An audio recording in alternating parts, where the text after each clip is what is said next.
This is the CEO of the parent company of Trader Joe's and Aldi. He has just finished work and is heading home for the day. Parked next to him is a Mercedes 280, the same model his boss is driving. But it appears to be someone else's car. His boss left earlier anyways and should long be home by now. What he can't see is that his boss is tied up in the back seat, just 3 meters away from him, gagged and held at gunpoint. He has been kidnapped, and this really is his car. This, right here, is the beginning of the biggest kidnapping in German history. The man in the backseat is Theo Albrecht, one of the 2 brothers who founded the global discount supermarket chain Aldi and one of the richest people in Europe. At this point in time, Aldi is already taking over Germany. Soon, it'll conquer the world.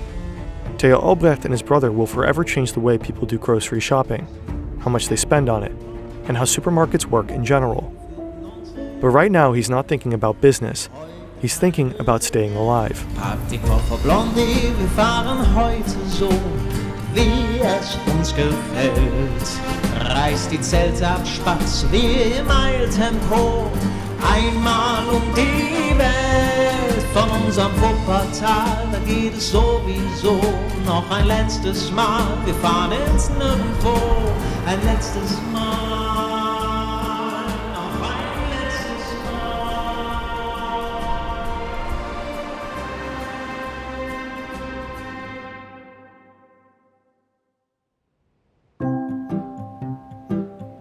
This is Theo, and this is his brother Karl.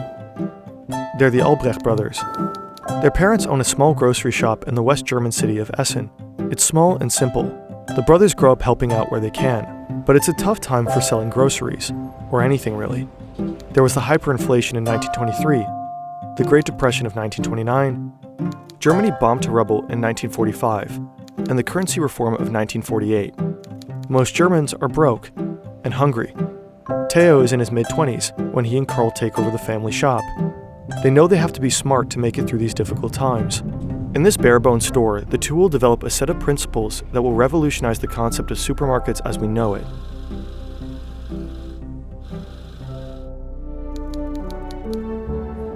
This is Hannah.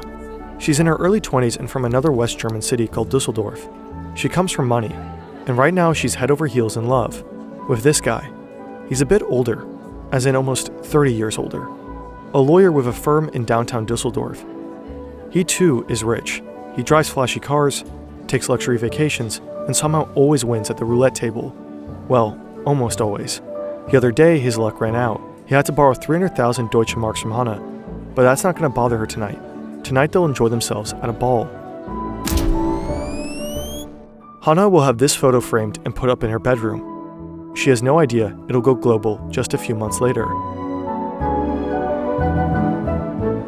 Interpol will use it for their manhunt to bring down the mastermind behind Germany's most high-profile kidnapping. Hannah's big-shot lawyer boyfriend is called Heinz Joachim Ohlenburg, and right now he's got a problem. He and his partner just kidnapped one of the richest men in the country, and they have absolutely no idea what to do next. To be fair, it's their first kidnapping. Also, Ohlenburg's day job is entirely different. He forged his high school diploma to get into law school. He's been divorced twice and keeps having affairs with young women. These days, he's representing pretty shady clients, loan sharks, small-time crooks, and professional criminals. Now he needs cash, lots of it, and fast. 700,000 Deutsche Marks. He owes not only Hannah a couple of grand, but also a few relatives and even 2 serious felons. One of them is this guy here, Diamond Paul.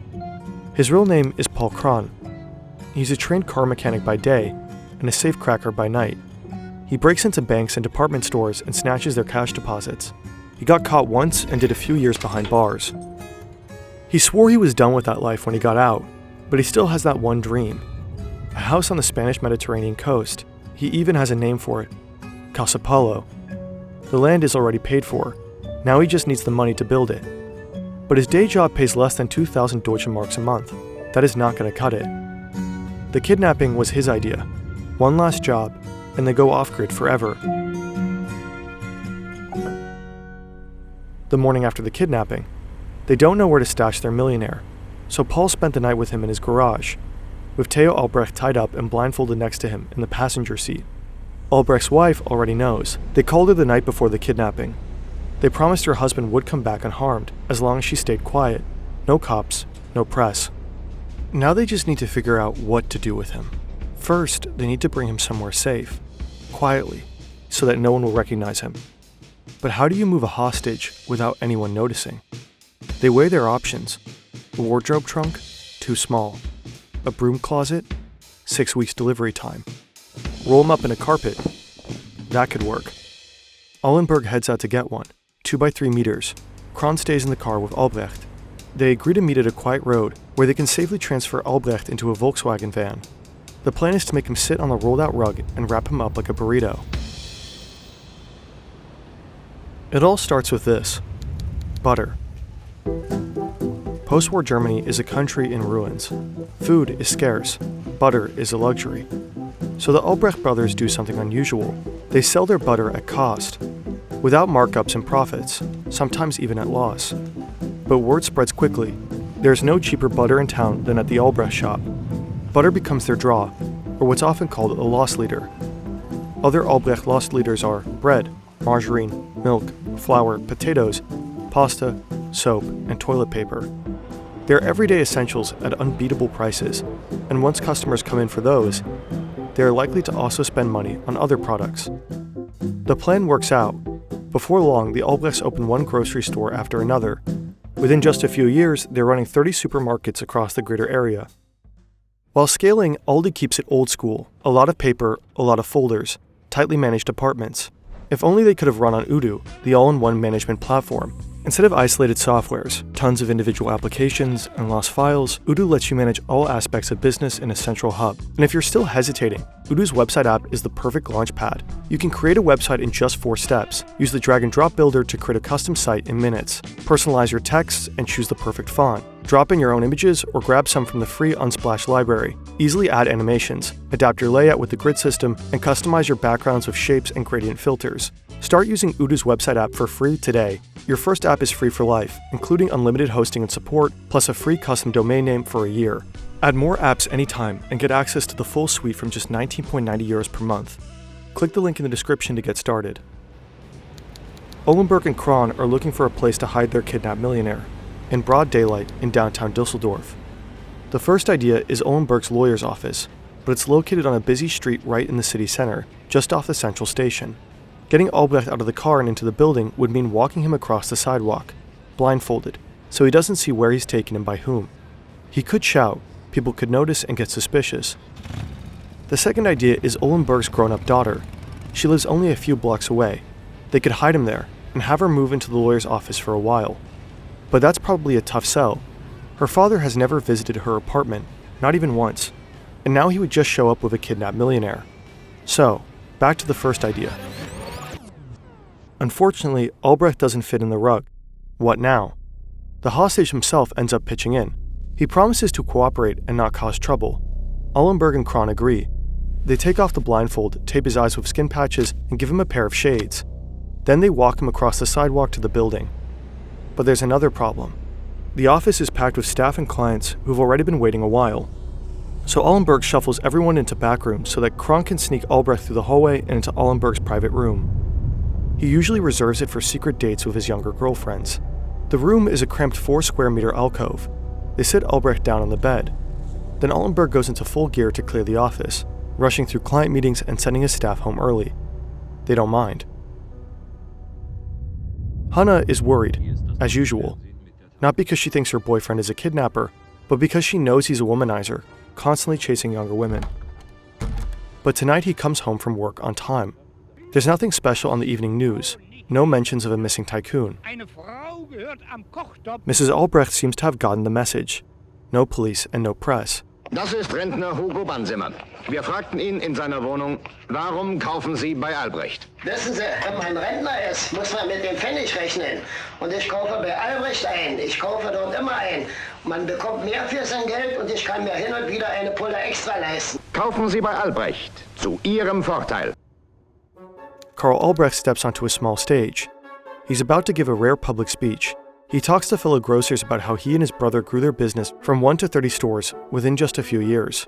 It'll be the first and last time he publicly explains the Albrecht business model. Looking back on our operations, I see that in the early days, we were forced to keep a small product range. The sales strategy includes only fast-moving consumer goods. The limited product range eliminates time-consuming consultations for our staff, and customers can decide much faster to either buy or not buy. For example, we don't carry loose jams, fresh fruits and vegetables because they slow down sales. We also skip canned fruits and vegetables and specialty items like mayonnaise, pickled herring, herring salad and so on because of turnover speed. We carry only one variety of each product. For legumes, we have just one type each, so only one kind of beans, one kind of lentils and one kind of rice. For shoe polish, we only carry Erdal, for toothpaste only Blendux and only Sigella for floor wicks and cans. So for brand products, we only ever carry the best-selling brand. We have followed this principle of small product ranges at low prices since 1950. The customer must believe they cannot buy cheaper anywhere else. Once that belief is in place, and I think we achieved just that, customers will accept about anything. Theo Albrecht spends most of his confinement sitting on the bed in his undershirt and briefs. He gets bread rolls for breakfast, steak with potatoes and beans for lunch, and coffee and pastries at tea time. The kidnappers offer him a warm meal for dinner, but he just wants sandwiches and mineral water. Every 2 days, he gets a hot bath and fresh underwear. He's allowed to shave with one of the kidnappers' razors. They took his suit and shirt to a dry cleaner, so it'll look decent on the day of his release. His captors dictate letters for him to write to his wife. Dear Silly, you have heard from me by now. I want to assure you again that I'm doing fine and that I'm being treated fairly. Please don't worry, everything will be okay. I beg you not to call the police at any circumstance and to not involve the press. I'll explain the terms of my release later. Much love, your Theo. 4 days in, and the kidnappers still haven't addressed the ransom. Ullenberg keeps dodging the topic, saying it makes him uncomfortable. And just like that, another day goes by in captivity. Albrecht will later testify in court that during those days, he lived in constant fear for his life. Day 5, Saturday. Albrecht decides to take matters into his own hands. He proposes a ransom. By this time, Aldi is estimated to be generating 2 billion Deutsche Marks in yearly revenue. But the price tag he puts on his own life is considerably smaller, 100,000 Deutsche Marks. It's a ridiculous offer, a joke. Then again, it's very on brand. Theo Albrecht is famously stingy. Daily business at the Albrecht stores is governed by a set of strict principles. 1. No heating. Employees are expected to dress warmly. 2. Lights off unless absolutely necessary. Theo Albrecht personally ensures compliance during frequent surprise rounds. 3. Zero waste. Every sheet of paper is used front and back. Plastic sleeves get reused. Paper clips and envelopes are meticulously saved. 4. No frills. No decoration, no pretty product displays, no fancy signage. Just fluorescent lighting and cardboard boxes stacked on plain shelves. 5. Speed, or what some may call German. No chit-chat, no customer consultation, no service counters. Just rapid checkouts. Time is money. Even the bathrooms are optimized. Theo Albrecht has all electronic hand dryers replaced because they take 4 seconds too long to shut off. Refrigeration is too expensive as well. The butter that fueled Aldi's meteoric rise is sold at room temperature. At night, it's stored in a cool basement. All of this serves one goal and one goal only: rock-bottom prices, affordable for anyone. Warum kann man bei Albrecht so preisgünstig einkaufen? Weil die Ladeneinrichtung nur einen Bruchteil des Üblichen kostet.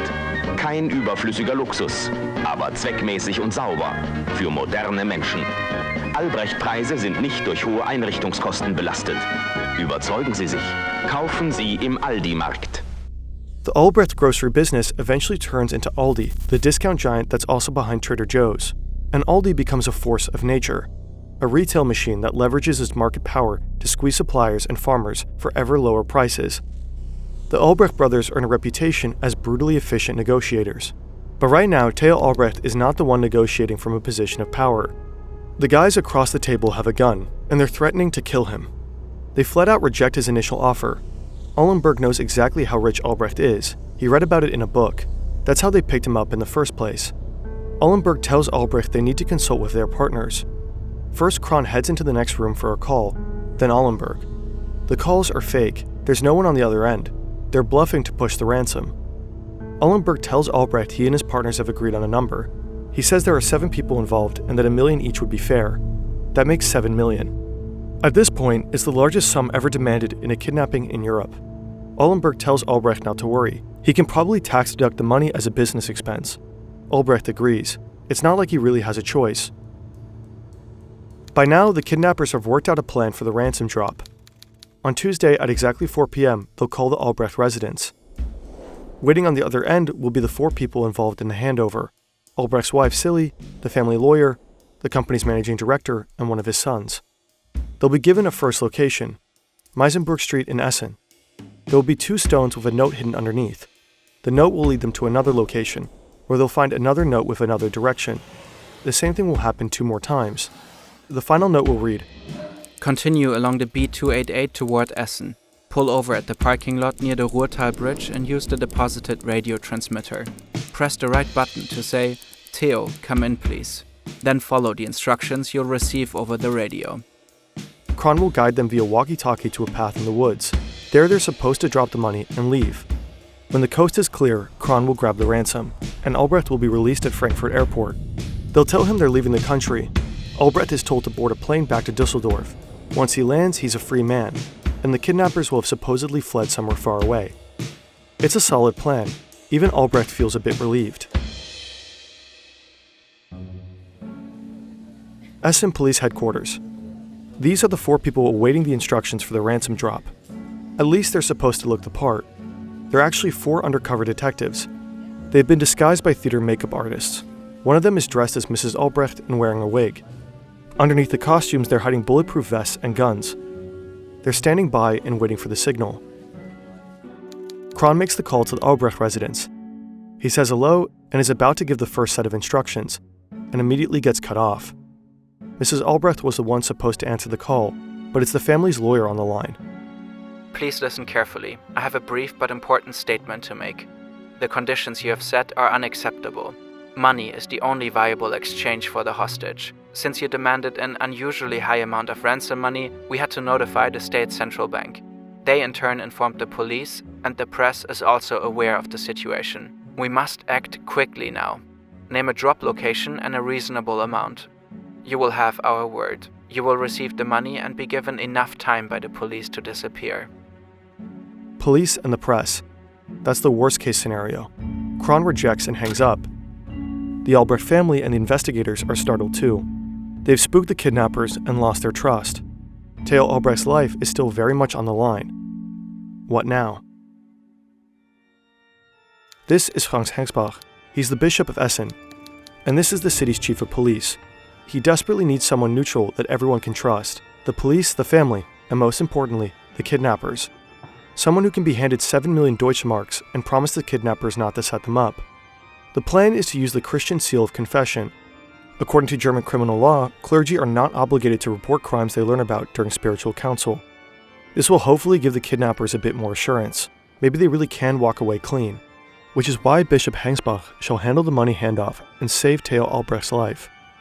Hengsbach is a man of faith. Of course he agrees. The kidnappers also agree to the plan. Technically, everything is set for a clean and smooth handover.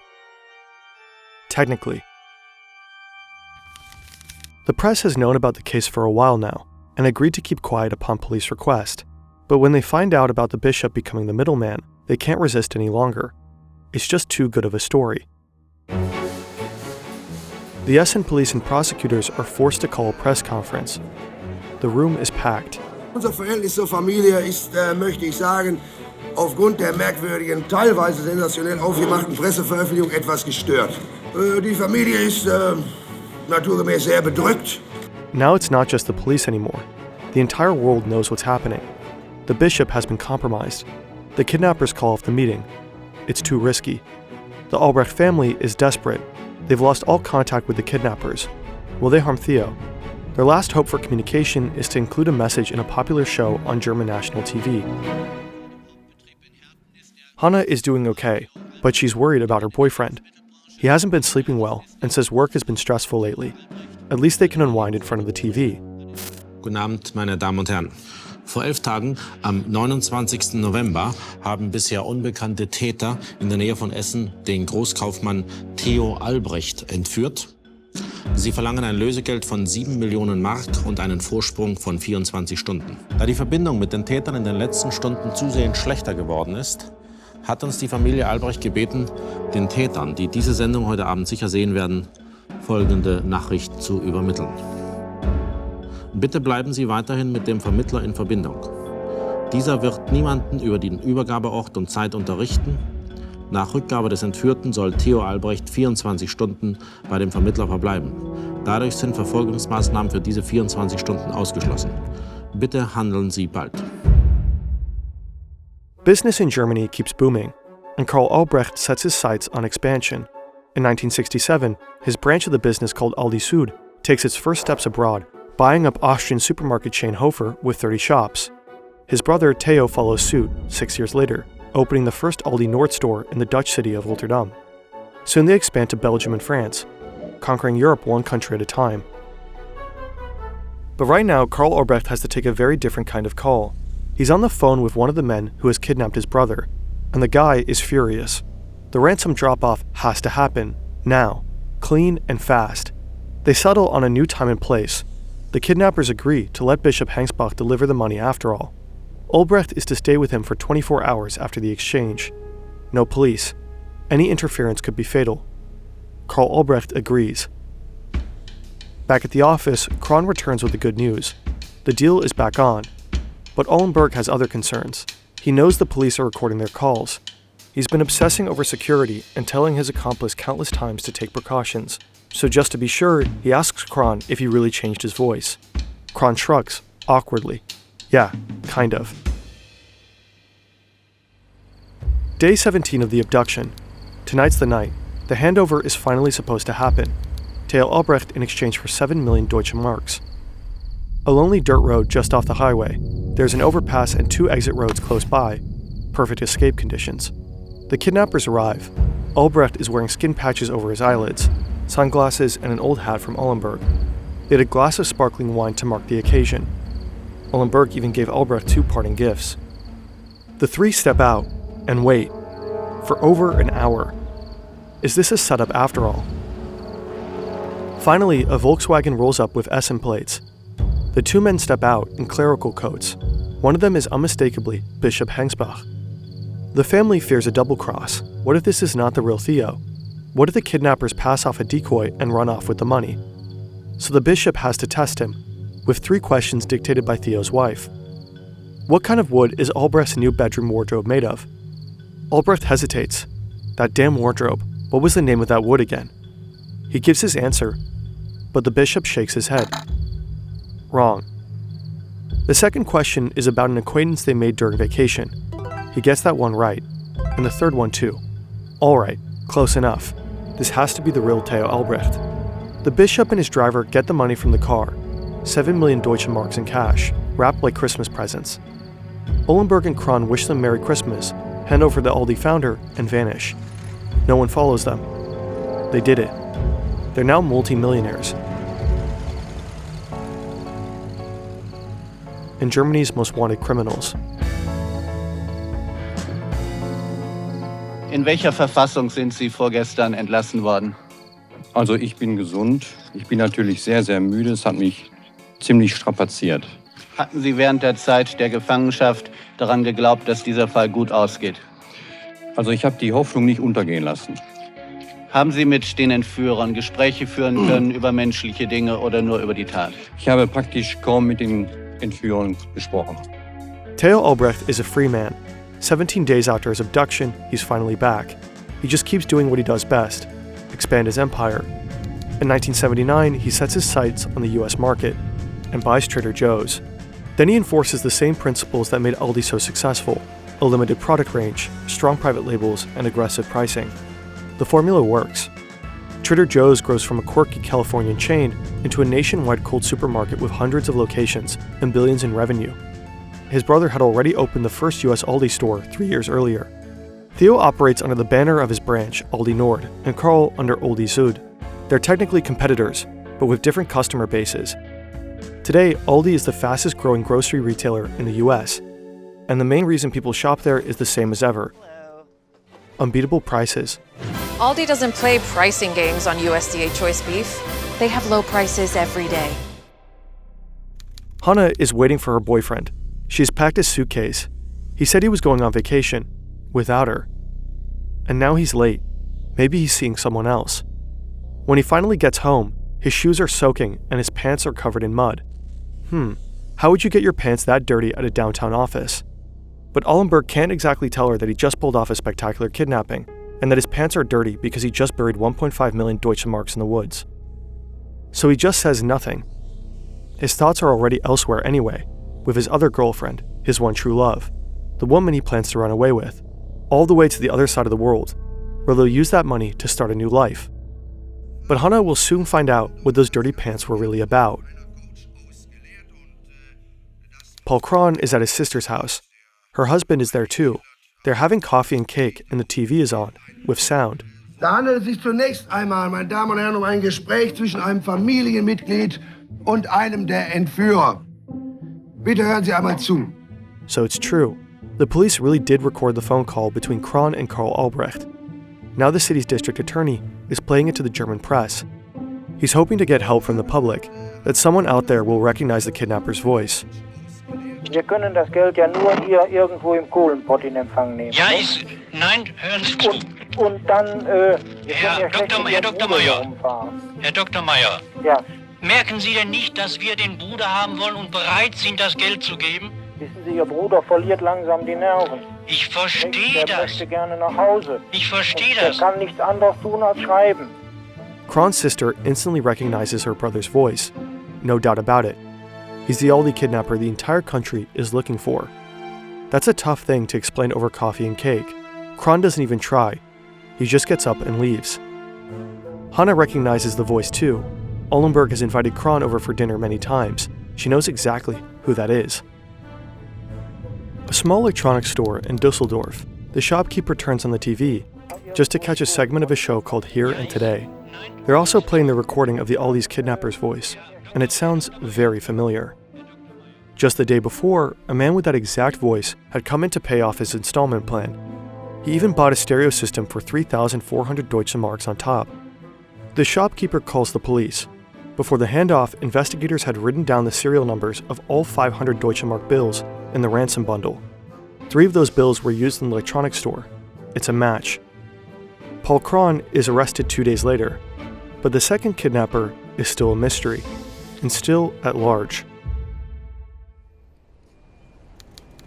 Peter Spohr is a young police trainee working toward his detective badge. Right now, he's doing an internship with the Essen Criminal Police. This is his mentor, Chief Inspector Friedhelm Meise. They're sitting in a lawyer's office on the 4th floor of the Graf Adolf Street 45. It's run by the lawyer representing Paul Kron.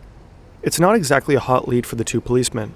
The more exciting assignments had already been snatched up by others. There's a pub downstairs on the ground floor of the building. Good cops think strategically. So first a beer, and then a plan. Theo Albrecht never knew where exactly he had been held, but he told the police every detail he could remember. An elevator in the stairwell, a narrow bathroom with a double sink and a broken extractor fan, the sound of streetcars passing by, and a bell chiming at regular intervals. The policemen see a streetcar passing by outside the lawyer's office. Then they hear the church bell of a nearby convent, just like in Albrecht's description. They peek into the building stairwell. Bingo, an elevator. So they check out the construction plan from the city's building department. The bathroom is long and narrow. They get a warrant to search the office. Everything inside exactly matches Albrecht's memories. Meanwhile, Kron starts to crack. Paul Kron hat gesungen. Bezichtigt Heinz-Joachim Ollenburg als Haupttäter der Entführung, der ihn mit 10.000 Mark abgespeist hat. Doch der Vogel ist ausgeflogen. This is Blondie, a 19-year-old legal assistant. She's waiting for her boyfriend at Wuppertal Central Station. She hasn't seen him in weeks, but he promised her something big. A luxury vacation in Mexico to celebrate that she successfully passed her training, 2 full weeks. Heinz-Joachim Ollenburg is on the run. He knows the cops have already picked up Kron. It's only a matter of time before they find out that he's the second Aldi kidnapper. Ollenburg and Blondie have known each other for over a year. When she spent a few months working from the US, he started killing time with Hanna, but his heart always belonged to Blondie. They're madly in love with each other. Now they're on their way to Frankfurt Airport. Back in Essen, Hanna has no idea. She's alone at home when suddenly the police is at her door. They're looking for Allenberg. They seize this photo. It will become the official manhunt photo. Once they realize Allenberg has left the country, the case goes global. The picture is sent to Interpol and investigators in over 100 countries. Allenberg is now one of the most wanted men on the planet. And Hannah finally learns the truth, that her charming lover owes her over 300,000 marks, that he kidnapped the founder of Aldi, locked him up in his office, and then came home to her every night as if nothing happened. All while secretly planning his escape, with a girl from Wuppertal he's been sleeping with all this time. Shortly after, Hannah walks into a police station and hands them her boyfriend's dirty pants. Maybe there's something on them that will help them bring him down. A luxury hotel in Mexico City. Allenberg and Blondie have spent a quiet first night together. Now he's supposed to plan their next days. But deep down, he's thinking about something else. He could tell Blondie everything, the whole story. They could run, first to Cuba, a country that surely doesn't extradite to Germany, and then disappear to some remote Pacific island. But would Blondie really leave everything behind for him? Her whole life, her family. It's 12 a.m. now, and Blondie is waiting for her boyfriend in the hotel lobby. She's coming off a travel group meeting. He said he'd freshen up for lunch and meet her downstairs, but he doesn't show up. Turns out her boyfriend has just been arrested by agents of the Mexican Federal Police. Paul Kron has thrown him under the bus. Blondie is stunned, unable to process what's happening. But all signs point to a shocking truth. Her boyfriend is the mastermind behind the spectacular kidnapping of Theo Albrecht, the crime that's been dominating headlines in Germany for weeks. So much for a vacation. They're on the flight back to Europe when she confesses her love. She'll wait for him even if he ends up going to jail. Erst am 1. Januar 1972 kehrt aus Mexiko abgeschoben, mehr oder weniger freiwillig zurück, mit seiner Begleiterin aus Wuppertal. Ollenburg hat heute Mittag ein Geständnis abgelegt. Was fehlt, sind die 7 Millionen Mark Lösegeld. Heinz Joachim Ollenburg is sentenced to 8.5 years in prison.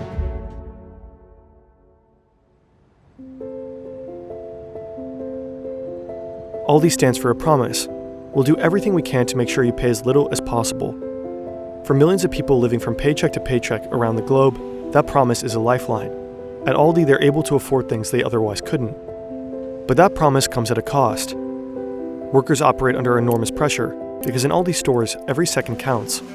According to one report, cashiers are expected to scan 55 items per minute. Customers can barely keep up with bagging. Low prices means high pressure, not just for staff, but also for manufacturers, suppliers, and farmers.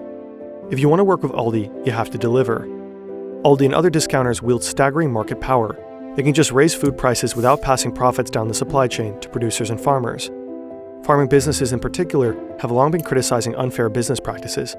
Many say they're at the mercy of the retailer's whims. Theo Albrecht's brilliant and often brutal methods made him one of the richest people on earth. He ranked 31st on the corresponding Forbes list by the time he died. The kidnapping left a mark, though. Albrecht pretty much disappeared from the public after that. He really did try to write off the ransom as a business expense. The tax office in Dusseldorf declined. Half of the ransom money has never been recovered. Kron claimed he only ever got 10,000 marks. Allenberg also played dumb, but some believe he lived off the rest of the ransom after having served his time. Whether Blondie really waited for him all those years, we may never know.